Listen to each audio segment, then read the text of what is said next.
Hello, dear students. Welcome to our YouTube channel Chandar Private ITI. আমি রাজেশ কর্মকার guitar instructor.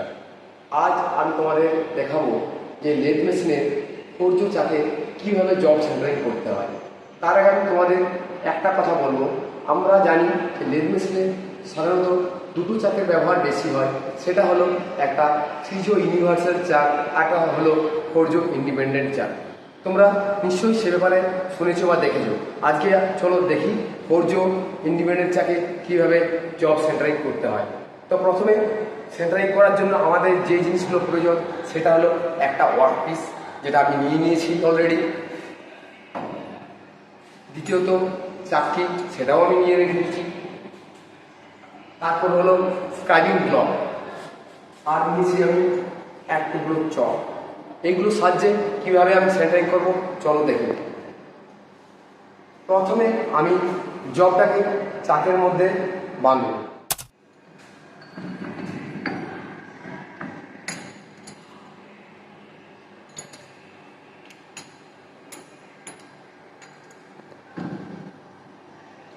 কিন্তু বাঁধার সময় আমি খুব বেশি টাইট দেবো না, কারণ অ্যাডজাস্ট করার জন্য আমাকে এটা আপ ডাউন করতে হতে পারে। এরপর আমি চকের সাহায্যে জবের উপরে একটা ল্যাপিং করব।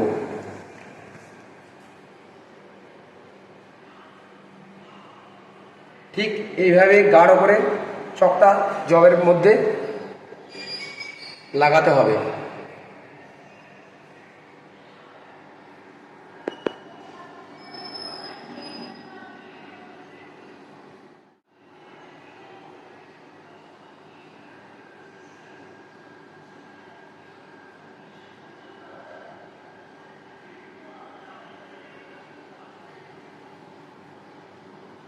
জবটার চারদিকে দেখো চকটা আমি ঠিকঠাক করে লাগিয়ে ফেলেছি।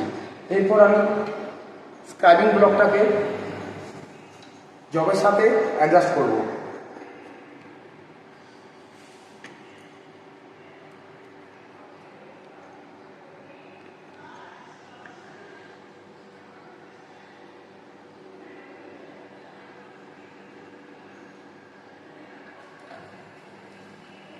তবে আমি একটা কথা বলতে পারি, এইটাকে আমি স্ক্রাইবিং ব্লক বলছি, এটাকে মার্কিং ব্লক, সারফেস গেজ এইভাবেও বলা যেতে পারে।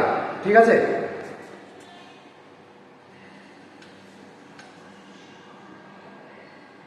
আমি এটাকে জবের সাথে টাচ করব, কারণ কোথায় আপ ডাউন হয়েছে সেটা দেখার জন্য। এরপর হাত দিয়ে চাকটাকে ঘুরিয়ে দেখব কোথায় টাচ হচ্ছে।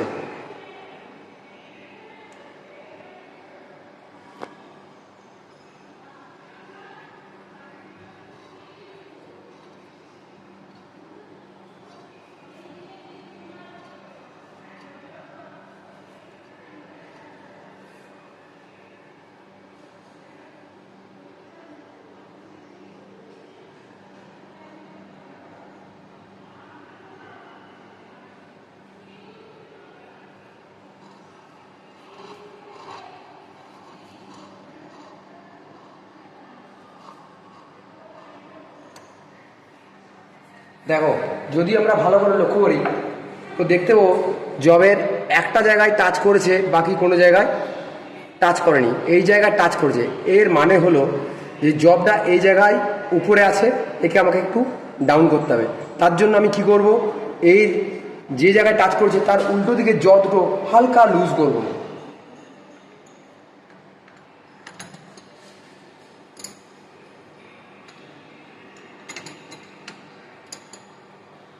এবং তার অপোজিট দিকের জল দুটো হালকা টাইট করব।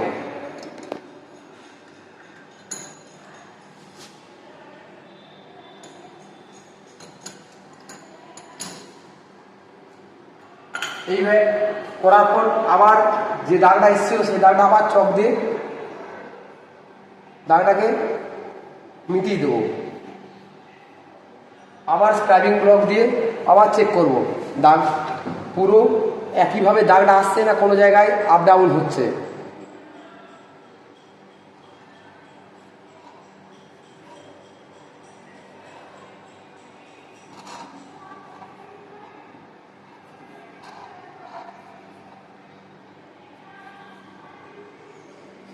দেখো দেখাচ্ছি আবার এই জায়গাটায় দাগটা এখনো আসছে, তার মানে এই জায়গাটা এখনো উঁচু আছে। এর অপোজিট সাইড জটা লুজ করে এই জটাকে টাইট করতে হবে।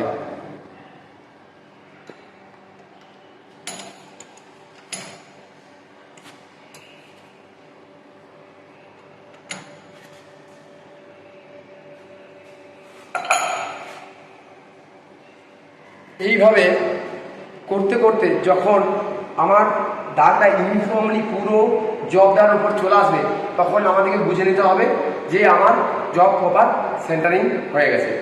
তাহলে আমরা কি দেখলাম যে কিভাবে ফোর্জ চাকে জব সেন্টারিং করতে হয়। আশা করছি তোমরা সবাই বুঝতে পেরেছো। যদি বুঝতে না পারো তাহলে কমেন্ট বক্সে তোমরা কমেন্ট করে জানিও। আর যদি আমার ভিডিওটি ভালো লেগে থাকে তাহলে অবশ্যই একটা লাইক শেয়ার করে দেবে।